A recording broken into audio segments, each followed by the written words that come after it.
Before I fit it, I figured I should show you a size comparison of the two sprockets. So that's the bottom edge of the two sprockets is lined up, and you can see the top edge is around 6-7 mil difference. So that's from the 15 to the 17. All right, let me just fit the 15 and we'll continue.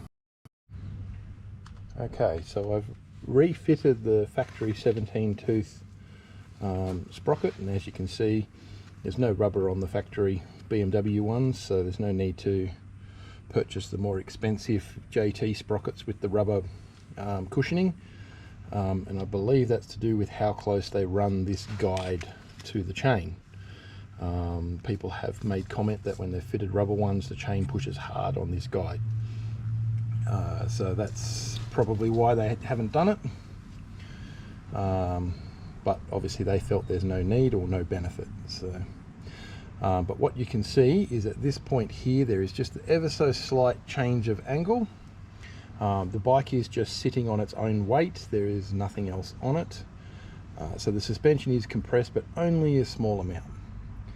Now normally the front sprocket would turn this direction, but that's a little bit awkward for me to do.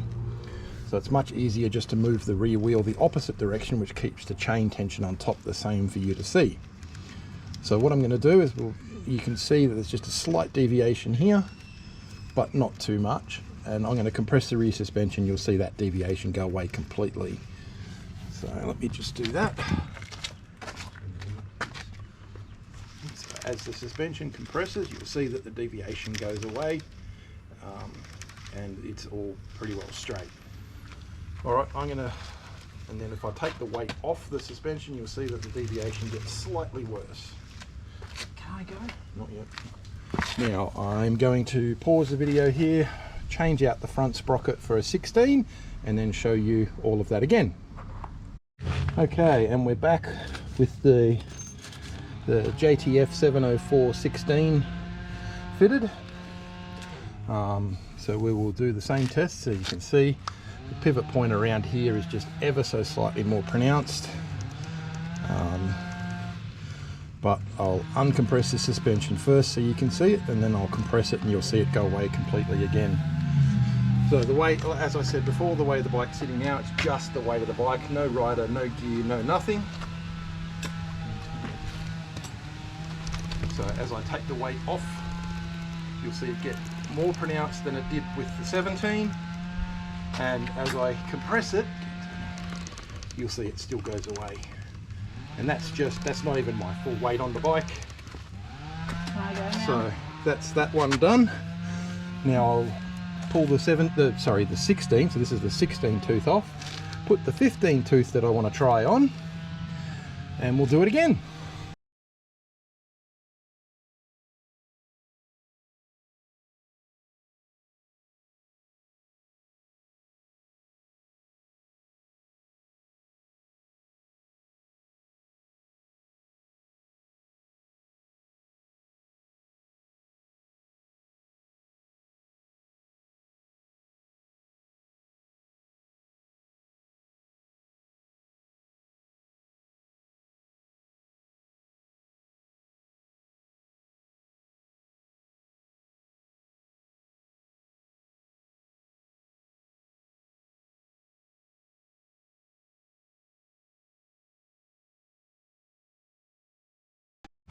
Okay, and I'm back with the 15 tooth fitted.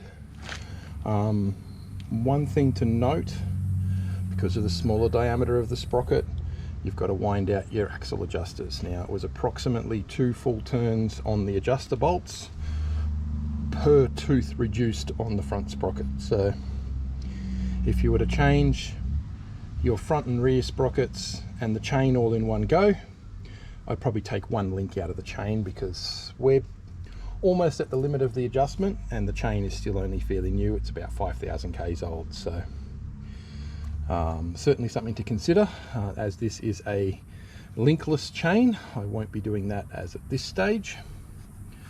I still have enough adjustment in it that I can use the bike the way it is. The other thing to bear in mind is this plastic cover here. You can just see it moving around a little bit. It's a consumable part anyway. That's what the chain is running on and what we're watching the pivot point on. Now obviously with the smaller front sprocket you can definitely see this is more pronounced, the angle here, so that will definitely need replacing more often if you're running a 15 tooth, which was the whole point of showing you the different angles and what they do. So you can see there is decent angle happening here now. I'll just uncompress and then recompress the suspension and you'll see just how much that changes. So firstly uncompressed, so you can see it's gone even more, and now I'll compress it down. And you can see it straightens out, but it's still just there. I go now. So that's all of that done, and what we'll do is we'll reposition the camera and we'll go back to assembly.